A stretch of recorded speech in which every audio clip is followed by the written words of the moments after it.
სკოლამდელი ცენტრის სასიამოვნო ინიციატივას ხელი მზიანმა ამინდმაც შეუწყო. საგანგებოდ ამ დღისთვის კულტურისა და დასვენების პარკში ატრაქციონები ყველა პატარასათვის უფასო იყო. აქვე ითამაშა სპექტაკლები აბეზარა და ბუტია თოჯინების თეატრმა და საბოლოო ჯამში დღე მეტად საინტერესო და მხიარული გამოვიდა.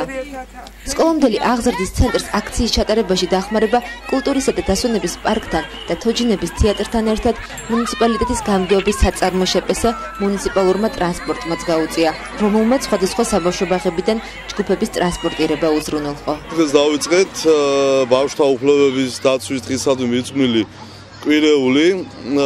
დღეს აზზე მეტ ბავშვს საშუალება აქვს, რომ მიიღოს სხვადასხვა მომსახურება და გაერთნონ ქალაქის პარკში.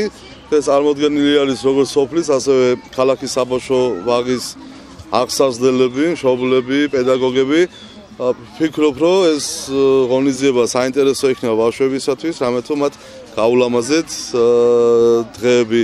საკრებულოს გადაწყვეტილებითა და მხარდაჭერით მოეწყო აქცია, რომელიც გაგრძელდება 5 დღის განმავლობაში. ოზურგეთის მუნიციპალიტეტის ტერიტორიაზე მდებარე ყველა საბავშვო ბაღის აღსაზრდელები, უფროსი ჯგუფის აღსაზრდელები მოვლენ პარკში, სადაც იქნება თოჯინების თეატრი, იქნება გართობა, კარუსელები და მინდა გითხრათ, რომ ცენტრს ძალიან დიდი მხარდაჭერა გამოუხატა ოზურგეთის კულტურისა და დასვენების პარკმა, ასევე მუნიციპალურმა ტრანსპორტმა, თოჯინების თეატრმა და ძალიან დიდი მადლობა მინდა გადავხადო მათ და რაც შეეხება დღევანდელ დღეს ჩვენ ვცდილობთ, რომ ერთი ლამაზი საინტერესო დღე ვაჩუქოთ ჩვენს აღსაზრდელებს.